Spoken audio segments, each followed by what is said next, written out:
जी, नमस्कार साथियों।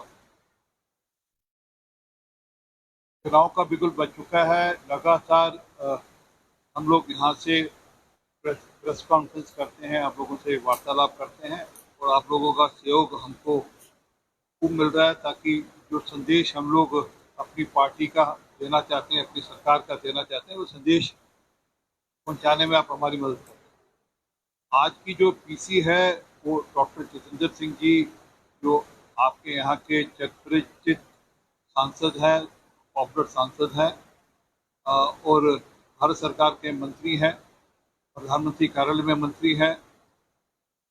उनके विषय है आज का कि जम्मू कश्मीर किस प्रकार, जो प्रधानमंत्री जी का जो विजन है 2047 का, उसमें जम्मू कश्मीर का क्या रोल होगा, जम्मू कश्मीर कैसे उस सारे में क्या क्या करेगा, क्या क्या विजन है उसमें जम्मू कश्मीर को लेकर। डॉक्टर साहब हमेशा डेवलपमेंट के एजेंडे पर बात करते हैं। अपेक्षा करते हैं कि आप इस मुद्दे पर डॉक्टर साहब की बात के बाद अपनी तरफ से कोई प्रश्न होंगे तो आप रख पाएंगे। डॉक्टर साहब।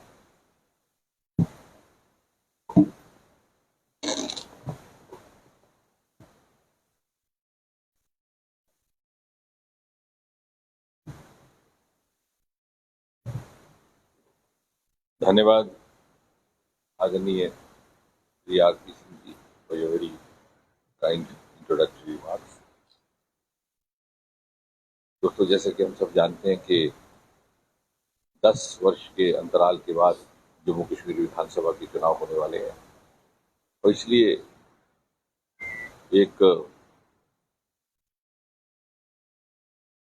सबकी रुचि, सबके इंटरेस्ट का केंद्र भी है और इन 10 वर्षों में अनेकों परिवर्तन हुए, बदलाव हुए। कुछ एक तो स्वाभाविक, जो समय की गति के साथ होना अपेक्षित रहते हैं, और कुछ एक मोदी जी के कार्यकाल के प्रारंभ होने के बाद जो स्वतंत्र भारत के इतिहास में नया अध्याय जुड़ा, उसके चलते। और 26 मई 2014 को जब प्रधानमंत्री के रूप में मोदी जी ने शपथ ग्रहण किया था, उसके बाद अनेकों क्रांतिकारी निर्णय भी हुए राष्ट्रीय स्तर के, जिनका भिन्न भिन्न प्रदेशों और भिन्न भिन्न राज्यों में भी प्रभाव रहा। अनेकों गुजरे जमाने की बंदिशों से मुक्ति भी प्राप्त की गई और इस सब को लेकर उसमें बहुत अधिक चर्चा की आवश्यकता नहीं, क्योंकि ये राजनीतिक हलकों में भी इसकी चर्चा होती रही, मीडिया के हलकों में भी। जम्मू कश्मीर के संदर्भ में यदि आप देखें तो आतंक के दौर का लगभग खात्मा हुआ, पहली बार जिला परिषदों का गठन हुआ, स्थानीय इकाइयों को 73 और 74 संशोधन का लाभ पहुंचा और कहने की आवश्यकता नहीं, अनुच्छेद 370 जाता रहा। अब प्रधानमंत्री मोदी जी के ही नेतृत्व में, उन्हीं के दिशा निर्देश में एक योजनाबद्ध तरीके से विजन 2047 सन 2047 में जब आजाद हिंदुस्तान अपनी 100वीं सालगिरह मनाएगा और भारत अपना शताब्दी उत्सव मनाएगा, तो उस समय उस भारत की, उस हिंदुस्तान की क्या तस्वीर रहेगी, उसकी किस प्रकार से रचना होगी, और जब वो विश्व शिखर पटल पर अपना स्थान ग्रहण करेगा तो उसका क्या आयाम रहेगा, क्या प्रभाव रहेंगे भिन्न भिन्न क्षेत्रों पर, भौगोलिक स्तर पर भी और आंतरिक स्तर पर भी।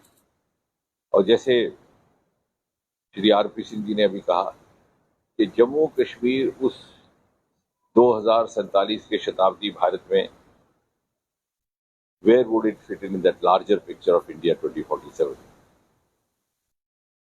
वैसे तो it's not easy to visualize 2047 because we tend to look at 2047 through the prism of 2024, और बहुत मुश्किल है अनुमान लगाना कि उस समय किस प्रकार की भौगोलिक परिस्थितियां रहेंगी और किस प्रकार का दृश्य रहेगा, विशेषकर एक ऐसे दौर में where we are leading a life which is technology driven and the pace of technology is also progressively increasing. इसको सबसे सरल तरीका समझने का कि यदि आप पिछले 20-25 वर्ष मुड़ करके देखें तो सन 1998 या 99 में क्या दृश्य था, what was new then and what was new today. उस समय VCR था, उस समय STD बूथ था। यदि आप बात करें अगली पीढ़ी के साथ, तो शायद उनको समझ भी ना आए कि वो सब क्या था। तो we have moved in such a high pace. लेकिन आज स्थिति ये है कि भारत जिस प्रकार से दूसरे देश खड़े हैं उन्हीं के स्तर पर खड़ा है, हम किसी से पीछे नहीं है, चाहे वो टेक्नोलॉजी है, चाहे कोई भी क्षेत्र है। और उसका भी एक सबसे छोटा उदाहरण मैं आपको दूंगा कि कोई भी उपलब्धि, कोई भी नया आयाम जो यूरोप या अमेरिका के देशों में हासिल किया जाता है, वो भारतवर्ष में उसको पहुंचने में 10-15 वर्ष लग जाते हैं। एक छोटी सी मिसाल है टेलीविजन की। Television happened in USA in 1950s, and that famous election of 1960, where John Kennedy turned the tables on Richard Nixon, happened because of a TV debate between the two contenders, and because of his oratorial skills, Kennedy took a march over here. अब हमारे यहाँ तो पता ही नहीं था कि TV होता क्या, लेकिन आज वो स्थिति नहीं। आज चाहे वो स्पेस है, चाहे क्वांटम टेक्नोलॉजी है, हम एक ही स्तर पर खड़े। अब इस परिस्थिति में जब हम 2047 की रचना करते हैं और राष्ट्रीय स्तर पर व्यापक तौर पर मोदी जी भी इसमें रुचि ले रहे हैं, तो आने वाले समय में जम्मू कश्मीर की क्या भूमिका रहेगी और उसका क्या स्थान रहेगा। क्योंकि अक्सर हम राजनीतिक बातें तो करते हैं, लेकिन कभी कभी इस प्रकार के विषयों से हमारा या ध्यान छूट जाता है या प्राथमिकता में नहीं आते। और यदि मुझसे पूछा जाए तो मैं ये कहूँगा कि जैसे ही इस चुनाव के बाद बीजेपी का लक्ष्य है कि यहाँ पर भारतीय जनता पार्टी की सरकार हो, केंद्र में मोदी जी, और जैसा हम कहते हैं कि डबल इंजन की व्यवस्था बने, तो किस प्रकार से हम ये सुनिश्चित कर पाए कि जम्मू कश्मीर उस बदलते हुए भारत में एक प्रमुख भूमिका निभा पाएगा, सकारात्मक भूमिका निभा पाएगा। मैं उसको मोटे तौर पर 3 स्तर पर देखता हूँ।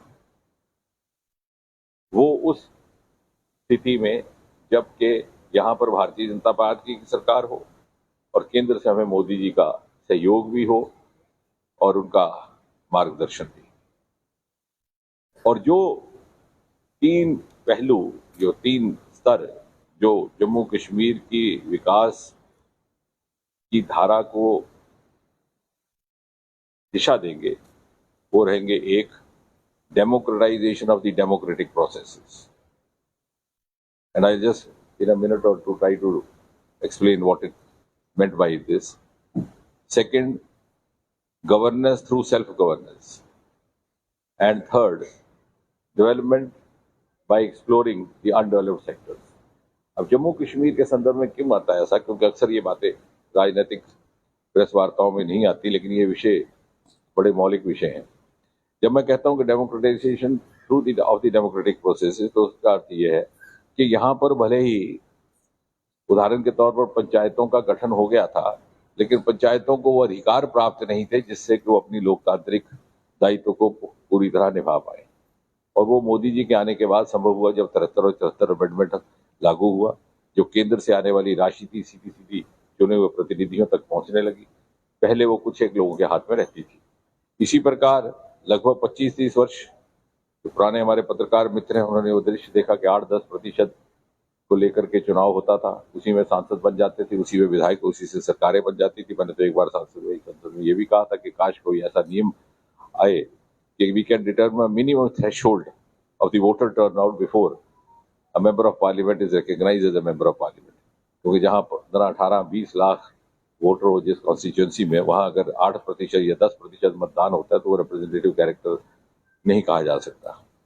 तो वो आने वाले समय में जिस तरह से अब फिजा बदली है, आपने देखा कि लोकसभा में भी 60% के लगभग औसतन हुआ, बल्कि 5वें फेज में तो लगभग उतना ही था जितना के पूरे देश की औसतन एवरेज थी। ये जब आगे बढ़ेगा कि खुली फिजा में जब लोकतंत्र का पालन होगा, लोकतांत्रिक प्रणाली का, तो this would actually democratise the democratic processes which had happened but had not actually happened. तो जो बनाम जमहूरियत जिसको हम समझ बैठे थे और बाकी देश में जिस प्रकार से उसका पालन हो रहा था, ये होगा। और इस तरह से जम्मू कश्मीर भारत की मुख्य धारा की यात्रा का हिस्सा बनेगा। दूसरा, जो गवर्नेंस थ्रू सेल्फ गवर्नेंस का अर्थ ये हुआ कि जिस प्रकार से हम पूरी तरह ऑनलाइन हो चुके हैं, हुआ ये था कि यहाँ पर उदाहरण के तौर पर सुशासन के प्रमुख पहलू क्या रहते हैं? एक, पारदर्शिता, दूसरी जवाबदेही, तीसरा सीमाबद्ध तरीके से काम करना, और चौथा शिकायतों का निवारण। हमारे यहाँ वेबसाइट क्रिएट कर दिया गया था 2014 में, लेकिन उसको कोई ऑफिसर विजिट नहीं करता था। पिछले कुछ एक वर्षों में हमने उसको सेंट्रलाइज कर दिया, सीपी ग्राम ग्रीवेंस सेल बनाया है केंद्र में, इत्तेफाक से वो मेरे ही विभाग से संबंधित है, उसको हमने जम्मू कश्मीर के साथ जोड़ा है, और हर प्रकार की ग्रीवेंस का निवारण 98-95% प्रति सप्ताह हो जाता है। इसी तरह जैसे आपने देखा पल्ली पंचायत में हमने ड्रोन और स्पेस टेक्नोलॉजी के माध्यम से, वो देखने लायक अक्सर पत्रकार मित्रों को क्योंकि दूसरे कामों में उलझना पड़ता है तो उस तरफ जाने का समय नहीं लगता, उसको पूरी तरह हमने सोलर पे तो कन्वर्ट किया ही किया है, लेकिन वहां पर कोई भी किसान, कोई भी किसी जमीन का मालिक स्वयं ड्रोन और स्पेस टेक्नोलॉजी के माध्यम से अपने फार्म की, अपने खेत की, अपनी जमीन की निशानदेही कर सकता है। ना किसी पटवारी की आवश्यकता है, ना किसी रेवेन्यू ऑफिसर की। तो citizen centricity, citizen participation is going to be the core of the good in the years to come. Jammu Kashmir has already been initiated on that path under Prime Minister Modi, which was not happening earlier. बहुत सारे ऐसे reforms जो लाए गए थे अभी आए।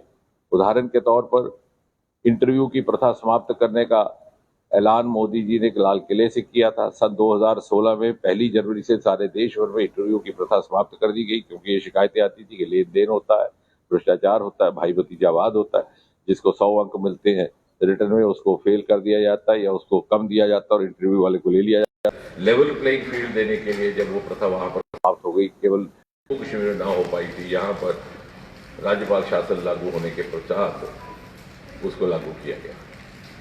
इसी प्रकार मोदी जी की और मोदी जी की सरकार की मंशा इस बात से प्रमाणित होती है कि द गवर्नमेंट वाज स्worn in May 2014 within 3 months. A historic and a revolutionary decision was taken to do away with the practice of getting the documents and certificates attested. जैसे कि आपको याद होगा कि पहले आपको अपने दस्तावेज अटेस्टेशन के लिए गेस्टेड अफसर के पास जाना पड़ता था, अब उसके बजाय you can go in for self attestation. और ये मात्र केवल गवर्नेंस रिफॉर्म्स नहीं थी, these reforms are meant to actually bring in long term socio economic transformation. और एक this single decision sent out a huge message कि देखिए अब एक ऐसी सरकार है जिसमें क्षमता है कि वो अपने देश के नागरिक, अपने देश के युवा पर भरोसा कर सके, that this government has the capacity to trust you. वो सब बातें पिछले 4-5 सालों में इस प्रकार की रिफॉर्म्स जम्मू कश्मीर में लागू होनी शुरू की है, और मुझे विश्वास है कि आने वाले समय में हम उसको खुले मन से और पूरी आज़ादी के साथ लागू कर पाएंगे बिना किसी बाधाओं के। और तीसरा जो मैंने कहा कि development bye exploring the undeveloped sectors, हमारे पास वो सरमाए थे जो ना कभी तराशेंगे ना तलाशेंगे। हमारी तवज्जो वेस्टर्न स्टेट्स पर रही और वही हमारी ग्रोथ स्टोरी का हिस्सा बने रहे हिंदुस्तान की।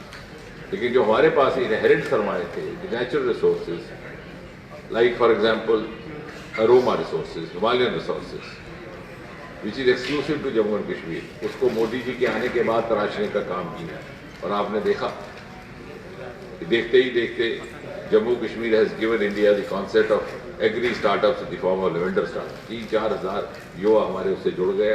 एक विकास का भी नया आयाम आया है, रोजगार का भी और स्टार्टअप का भी। आज देश स्टार्टअप की दुनिया में तीसरे दर्जे पर खड़ा है। 2014 में हम 350-400 थे, आज हम लगभग 2.25 लाख हैं। ग्लोबल इनोवेशन इंडेक्स जो कि एक वैश्विक मापदंड है, उसमें 81 नंबर पर थे। 10 वर्षों में हम 41 की उड़ान करके 40 पर पहुंच गए। 2014 में जब ये सरकार आई तो हमें कहा जाता था फ्रेजाइल 5 इकोनॉमीज, जो सबसे बिगड़ी हुई इकोनॉमीज उनमें, आज वी आर टॉप 5। और जैसा हमारा अनुमान है कि आने वाले समय में चौथी होगी और फिर तीसरी होगी, और उसमें योगदान जम्मू कश्मीर का रहने वाला है। Through these resources which have never been explored, which never found a contribution. इसी प्रकार हमारा दूसरा वाटर रिसोर्सेज, शायद आपके ध्यान में आया हो कि ना आया हो, जम्मू कश्मीर एक ऐसा क्षेत्र है जिसमें वो तीनों बड़ी नदियां हैं जो जब इंडो पाक संधि हुई है, वाटर ट्रीटी 1960 में, तो 3 दरिया बांटे गए।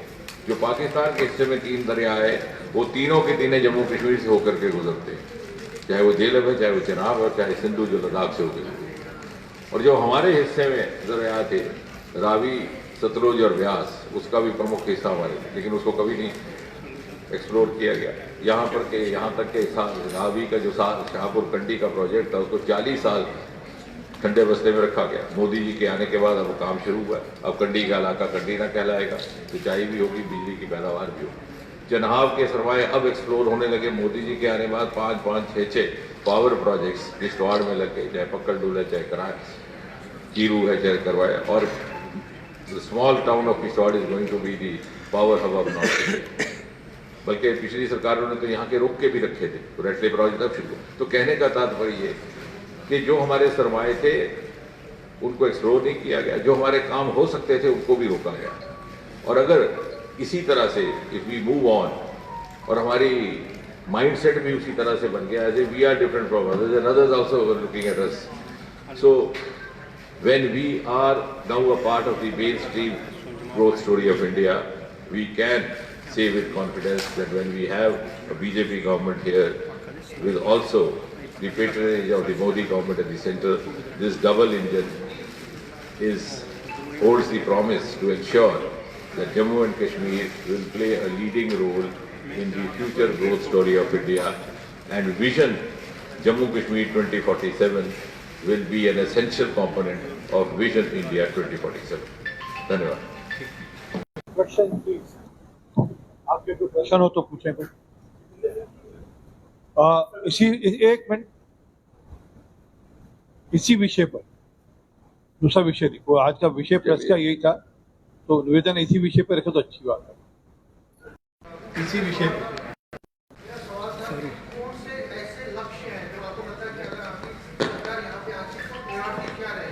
ये मैंने सारे गिनवा दिए और बल्कि मोटे तौर पर 3 है। ये सारे जो मैंने बताए वही हैं, अगर आप इसको जरा रिकॉर्डिंग सुन लेंगे वही है। 3 प्रमुख जो मैंने बताए, क्योंकि हम मुख्य धारा का पूरी तरह से हिस्सा ना बन पाए थे और इस तरह से बहुत सारे जो अच्छे प्रावधान, जो अच्छे तजुर्बे, जो अच्छे प्रयोग देश भर में किए गए थे, यहाँ नहीं किए गए, जो अच्छे वहाँ लाए गए थे, यहाँ नहीं लाए गए, वो लाने शुरू हुए और हमारे रिसोर्सेज को कभी पूरी तरह एक्सप्लोर नहीं किया गया। और जब किया गया तो हमारे पास इतने अपार रिसोर्सेज हैं। अभी जैसे ये पर्पल रेवोल्यूशन और लेवेंडर की बात हुई है, अब इसका अनुसरण उत्तराखंड में हो रहा है, इसका अनुसरण हिमाचल में हो रहा है, अरुणाचल प्रदेश में हो रहा है, और वहाँ हम गुलमर्ग और भद्रवाह से शुरू हुए थे और हम डुड्डू की तरफ और बिलावर की तरफ भी बढ़ रहे हैं। So is going to give a quantum jump. इसी प्रकार से स्पेस टेक्नोलॉजी का हम हिस्सा ना थे, अब हम उसका भी हिस्सा बन गए। The first ever department teaching and this, I mean, this is information which doesn't find much coverage in the news. The first ever teaching department of space technology in India after Trivandrum was set up in Jammu about 4 years back. And हमने इसका नाम रखा Satish Dhawan space centre, क्योंकि सतीश धवन जम्मू कश्मीर के वासी थे और जम्मू कश्मीर में इस बात की जानकारी नहीं थी। तो हमने कोशिश की है कि हम जब जम्मू कश्मीर को मुख्य धारा का हिस्सा बनाएंगे, मानव स्तर पर भी और अलग अलग भिन्न भिन्न सेक्टर्स को लेकर के भी, तो obviously we will be a contributor to that growth story. किसी और का question on the subject? Kishtwar में जरूरी सर एक मिनट सर, एक प्लीज सर, सब्जेक्ट पर, इसी विषय पर। चलिए कोई